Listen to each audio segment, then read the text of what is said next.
सोचिए अगर आपकी थाली में रखा साधारण सा सलाद अचानक किसी खौफनाक राक्षस का घर बन जाए तो। एक महिला अपने पति के लिए सब्जी का सलाद बना रही थी, लेकिन उसे इस बात का जरा भी अंदाजा नहीं था कि गोभी में एक ब्राडफिश छिपी है।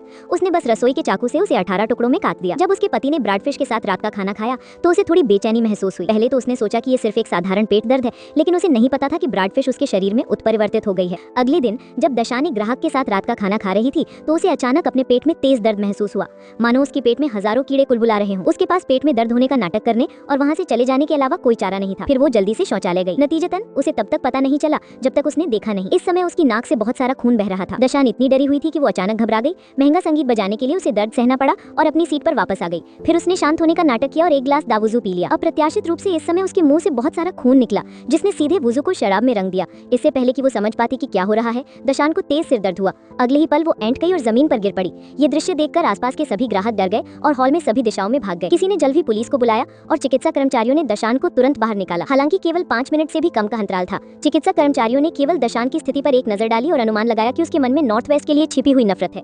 जाहिर है इस तरह के विस्तार में घातकता थी। जब पुलिस घटनास्थल पर पहुंची तो उन्होंने तुरंत घटनास्थल से प्रासंगिक साक्ष्य एकत्र किए और उन्हें सावधानी पूर्वक अध्ययन के लिए प्रयोगशाला में ले गए। हालांकि विशेषज्ञों द्वारा 3 दिन और 3 रातों के विश्लेषण के बाद ये पाया गया कि दशान के शरीर में एक उत्परिवर्तित विस्तार था। इस जहरीले कीड़े के नुकसान को सत्यापित करने के लिए उन्होंने चूहों को प्रायोगिक विषयों के रूप में इस्तेमाल किया। अप्रत्याशित रूप से जब उत्परिवर्तित विस्तार चूहे के शरीर में घुसा तो उसने कुछ ही क्षणों में उसके शरीर को निगल लिया। अगर ये विस्तार किसी भी जीवित प्राणी के संपर्क में आता तो वो निश्चित रूप से कुछ ही दिनों में मर जाता। उन्हें और भी निराशा इस बात से हुई कि ये विस्तार बहुत नर्म था और पानी के पाइपों में भी छेद करके निवासियों के घरों तक पहुंच सकता था। अगर समय रहते इसका पता नहीं लगाया गया और इससे निपटा नहीं गया तो ये विस्तार कुछ ही समय में तेजी से बढ़ेगा और मानव जाति को एक अभूतपूर्व आपदा का सामना करना पड़ेगा। आगे क्या होगा ये जानने के लिए अगला पार्ट जरूर देखें और चैनल को सब्सक्राइब करना ना भूलें।